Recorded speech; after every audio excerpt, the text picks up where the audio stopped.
Génesis 11 es un capítulo de la Biblia que a veces es un poco difícil de entender. ¿Qué pinta en toda la historia bíblica después de un diluvio, después de una creación, después de todo lo que Dios ha hecho en el capítulo 3, 4, Caín y Abel, Adán y Eva, antes del llamamiento de Abraham? ¿Qué pinta la historia de la Torre de Babel en la Biblia y cuál es la significación teológica que tiene este pasaje para nosotros en la vida cristiana? Yo quiero acercarme hoy a este capítulo 11 de Génesis con el propósito de poder compartir un poquito la importancia que tiene este capítulo a lo largo de todo el contexto de la escritura, poder entender la significación teológica de la Torre de Babel en todo el canon de la escritura. Si entendemos la historia, Dios crea a Adán y a Eva al principio con el propósito de tener con toda la raza humana una relación personal, íntima, estrecha, real. Raza humana en su totalidad. Aquí todavía no hay una nación escogida, aquí todavía no hay una persona llamada por Dios específicamente. Aquí hay dos seres humanos que vienen a ser los padres de toda la raza humana en cualquier lugar del mundo, en cualquier nacionalidad del mundo y eventualmente después de Génesis 11 bajo cualquier idioma en el mundo. En el capítulo 3 encontramos que el hombre y la mujer desobedecen al Señor por culpa del pecado, son expulsados de la presencia de Dios. Después de eso vemos que Dios trata de desarrollar su plan de traer esta simiente de la mujer que eventualmente va a echar para atrás todo este pecado.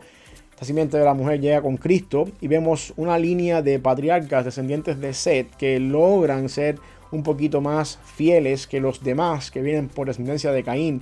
Encontramos a Noé. En algún momento en los tiempos de Noé la tierra estaba tan corrompida, estaba tan malvada que Dios tiene que enviar un juicio, el juicio del diluvio sobre esta generación. Después en el capítulo 9 nos damos cuenta cómo es que esta descendencia de Noé, que estaba supuesta a repoblar la tierra, no hizo muy bien las cosas. Encontramos el problema con Cam y Canaán y la desnudez de Noé.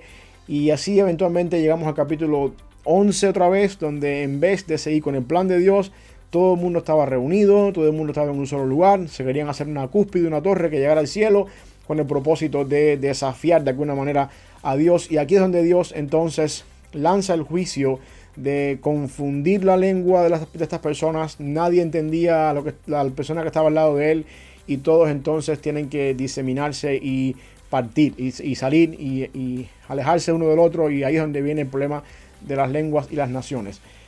En este contexto es importante que entendamos que lo que pasó en Babel fue una maldición de Dios de confundir la lengua con el propósito de diseminar a las naciones para que no siguieran haciendo lo que estaban haciendo.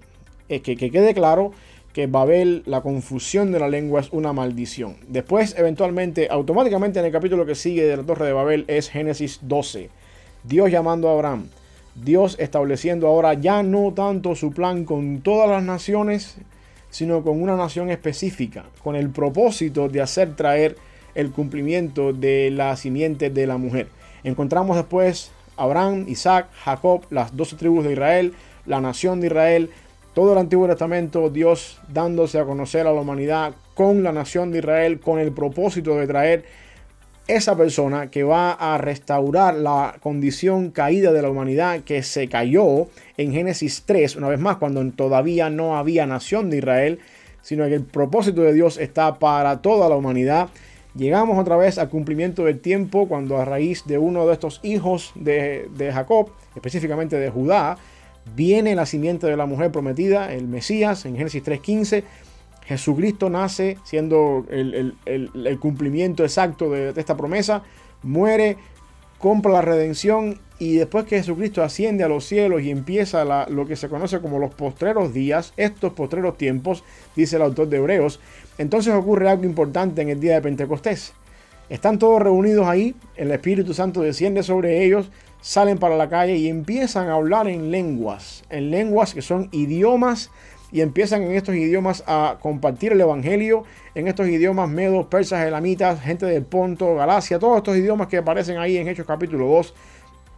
Las personas que están viendo esto ahí en Hechos capítulo 2 entienden que estas personas están hablando en su propio idioma las maravillas del Señor, y entonces empezamos a ver cómo después, más adelante en la carta de los Hechos, empezamos a ver al apóstol Pablo viajando por todas estas iglesias de estos mismos idiomas donde ellos habían estado escuchando el mensaje en Pentecostés, plantando iglesias y llevando a cabo el reino de los cielos.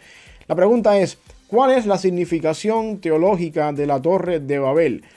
La Torre de Babel fue la maldición que Dios trajo sobre todas las naciones de confundir su lengua con el propósito de centrarse entonces en una sola descendencia, la descendencia de Abraham, Isaac y Jacob, de desarrollar un pueblo a través del cual él se pueda revelar.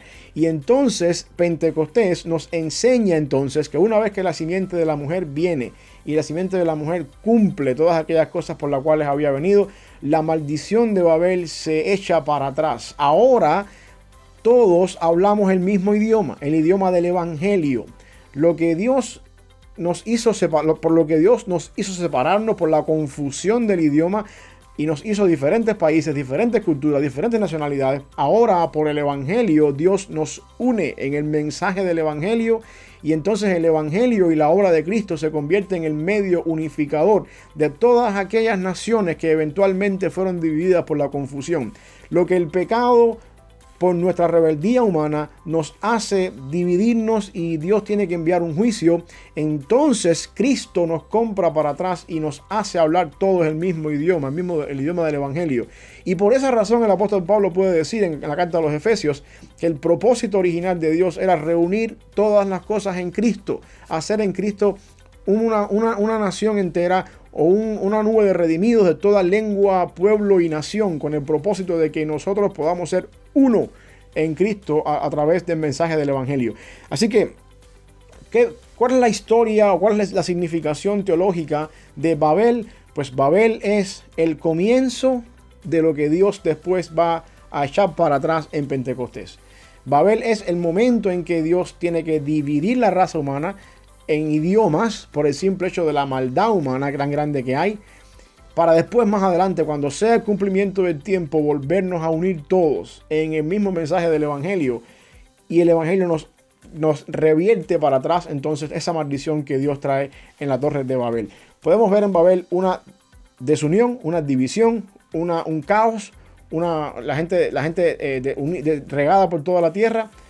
Y en Pentecostés empezamos a ver unión, empezamos a ver un mensaje unificador, empezamos a ver después al apóstol Pablo extendiendo su reino, el reino de los cielos, por toda lengua, pueblo y nación, bajo un mensaje unificador, que no importa de qué lengua, idioma, cultura seamos, al final del día todos somos uno en Cristo. Y ese es el propósito por el cual Dios entonces hizo un paréntesis en Babel. Génesis 11 empezó en el capítulo 12 a revelarse a una nación entera, y cuando llegó el cumplimiento del tiempo en Hechos capítulo 2 vemos que ese paréntesis se cerró, y a través del mensaje del evangelio predicado en todas las naciones encontramos ahora una vez más la posibilidad de que todo pueblo, lengua y nación pueda tener con Dios una relación estrecha, personal, real, así como la tuvieron las personas que vivieron antes de Babel, específicamente en el Edén, sin ser de ningún pueblo, sin ser de ninguna raza y sin tener tampoco un idioma específico. Por lo tanto, Babel es el comienzo de lo que Dios después trajo para su gloria con el poder del evangelio en la obra de Jesucristo